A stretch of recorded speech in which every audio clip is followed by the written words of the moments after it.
Hey, let's talk about Kuki. So I think I didn't really do a good enough job with my Kuki video, because a lot of people asked me about Overload and Physical Kuki, and I tested them both thoroughly when I made the video, including tons of different teams, but I'm gonna be completely transparent here. Because I'm one of the smaller guide makers on YouTube, I have to do a lot more work to get people to trust me. So that's what this video is for. Initially, I didn't want to make this video because making Kuki into a damage dealer is essentially 10 times the work as like making any actual dedicated damage dealer into a damage dealer. It's like if you tried to make Electro Traveler an Overload damage dealer. Does it work? Yes, and I actually think it used to be a lot of fun. However, you can replace Electro Overload Traveler with Fischl, and essentially you're just getting more damage and battery consistently. Because she doesn't require burst to give you particles, and because she takes less field time. 20k overloads can look really good, but considering how often they go off and how it can be complicated to set up against certain enemies, you'd be better off just running another support or damage dealer most of the time. On top of that, though overload deals area damage, it's generally better against bosses than smaller enemies, unless you're playing a ranged overload team with like Yoimiya or Yanfei or something. Because overload just knocks enemies back, and in application, if the enemies aren't locked in place, overload can just not hit super frequently. So when you take overload into this current abyss, it looks a lot better than it is because you have bosses on the second half that can't be staggered, so your overloads are going to consistently hit. But if you add up how much extra damage the overload is dealing, because it doesn't hit every single second, it's actually not that much. Now when I make guide videos, I make them with the best builds in mind, not because I dislike people who play suboptimally or anything like that. I just want to show the best way to play the character. That's what my guides have always been about. But considering how many people really love Kuki's design, and trust me, I do too, I felt like I should still talk about Overload and Physical Kuki. So first off, I want to talk about Physical Kuki, how to build her, and then why she's suboptimal. So first off, we go over to artifacts. We have 2 Pale Flame, 2 Bloodstain. Now, I know Kuki can take full advantage of 4-piece Pale Flame because her skill will actually hit opponents in time for you to get the 18% attack bonus. But that being said, I don't have a good 4-piece set of Pale Flame or even Bloodstain. Like, honestly, my set pieces are really bad. But ultimately, since I'm comparing her to Eula at the end of this, just so you can see what like a solid physical damage dealer does, Eula would actually get more benefit from 4 Pale Flame than Kuki if you were playing her right, just because Eula has a higher base attack in general, and Kuki's base attack is pretty low, so it doesn't get as much of a benefit from the 18% attack bonus. But anyways, you're looking at attack percent, physical damage, and crit damage or crit rate, and in my case, I actually used crit rate food just to balance this out because a lot of people who farm will have a lot better ratios than this, but I wanted to make sure that Kuki got a lot of damage without a crit weapon because I am using Aquila Favonia as well. I'm going to be using this exact same setup on Eula, but instead I'm going to be using Eula's signature weapon as well. It's going to be the best physical weapon for her. So as you can see, my Eula's not super great. She's talent level 7, so is Kuki, talent level 7 on the normal attacks, but she's still dealing like okay damage. We're not using her burst at all. We're not even accounting for her burst right now, and this is the damage we're sort of outputting with tenacity, noblesse, some different forms of physical resistance, shred, and Zhongli shield. And keep in mind, if you don't have something like C6 Bennett, you could also use Bennett here, and that would actually be decent. But right now, this is our setup.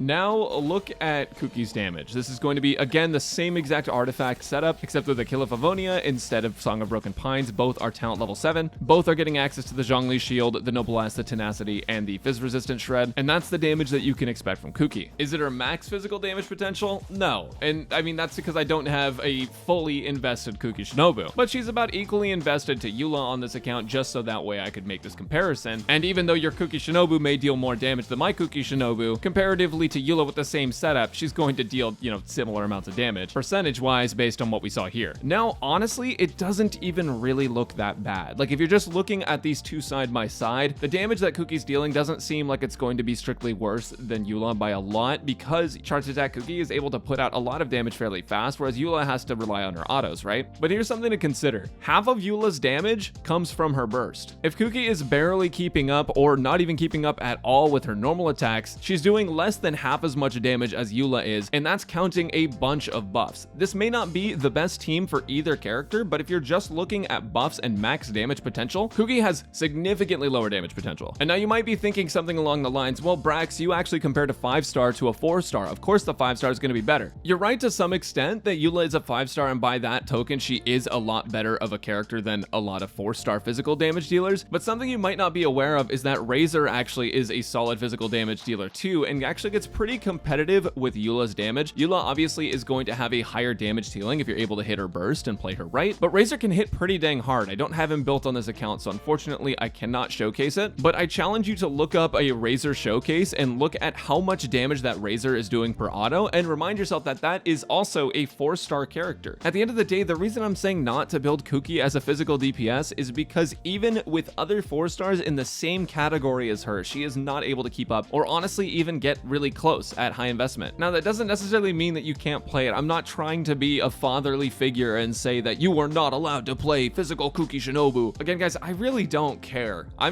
mean, my videos are just all based on what's best for the character. That's the only thing. And I think that frustrates a lot of people because they all think that I'm trying to tell them that something is not allowed and that they're ruining their account if they don't listen to me. But at the end of the day, I'm just trying to make good out of a character that is not that good. I mean, I main Yoimiya. She's one of the lowest rated characters across meta theory crafting. What do you want from me? I literally, like, I play Copium. But again, guys, that's why I don't recommend physical Kuki. Now we can talk about Overload Kuki, and the main reason why I don't actually think it's as good as people are saying it is. Just as a disclaimer, my Kuki isn't maxed. Obviously, I'm going to be missing out on some of the overload damage that you'll see in these level 90 Kuki showcases, but hopefully my point will be clear enough to where you won't deliberate between 5k damage per overload.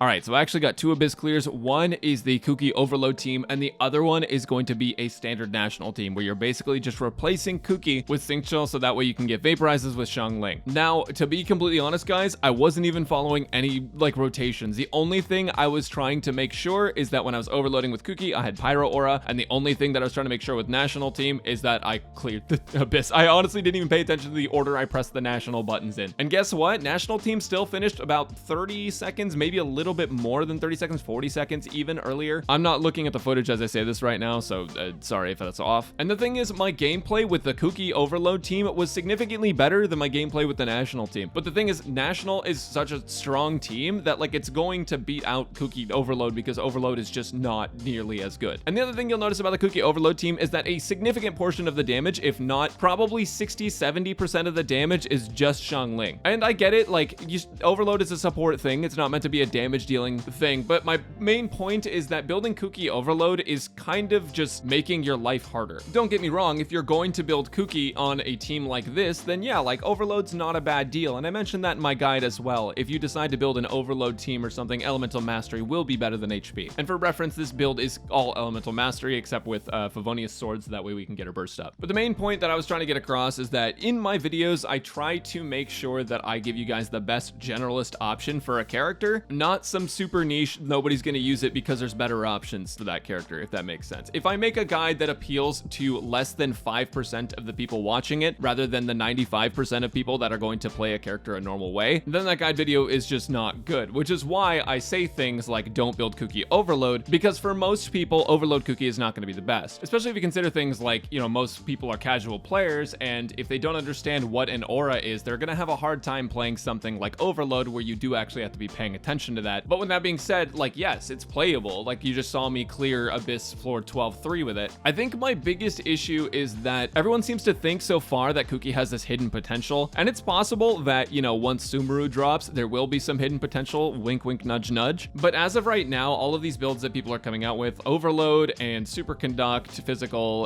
they're just not ideal. There's just so many better units, even for free-to-play players that don't have access to all the 5-stars. There's better units in the game that can fill her niche, and as I said in my guide, the only reason you play Kuki is because you want to play Kuki. That's basically it. The one exception to that being Taser, because Taser doesn't have a dedicated healer, so you throw Kuki in Taser, and, like, yeah, you can argue finally she has something that she can be pretty useful in. But even then, her heals aren't super great, so yeah. There's no other reason to try to force Kuki to be in a team, to try to force her to be a super good character, because right now, her scalings are lackluster, her healing isn't amazing, her elemental skill and tenacity usage are pretty good, but then you have characters like Yaimiko and Fischl that can hold tenacity, and you have Thrilling Tales available on Lisa and Yaimiko as well. So I guess what I'm saying, guys, is obviously build Kuki however you want. I don't really care how you do it at the end of the day, but my recommendation is that you don't try to force her into an overload setup, or you don't try to force her into a physical setup. If you're going to play Kuki, I would just recommend playing her in Taser. It's low investment, it's not going to take a ton of your resources in order to make her usable in that setup, and that way, especially as a free-to-play player or someone that just doesn't even have a lot of resources, you're not having to spend a whole bunch just to get some value. I just have a really hard time recommending things that are suboptimal because I don't want players to waste their resources, especially if they're struggling to clear Abyss as is. So, but at the end of the day, it's your account. Anyways, I hope that clears things up. I do think Kuki will become a better unit when Sumeru drops, but as of right now, she's kind of just floating. I do have a video planned that I'm going to talk about a lot of the Inazuma 4-stars and kind of the state of new 4-stars, so keep your eyes peeled for that, and make sure to subscribe to the channel if you enjoy videos like this. I'll catch you guys next time. See ya.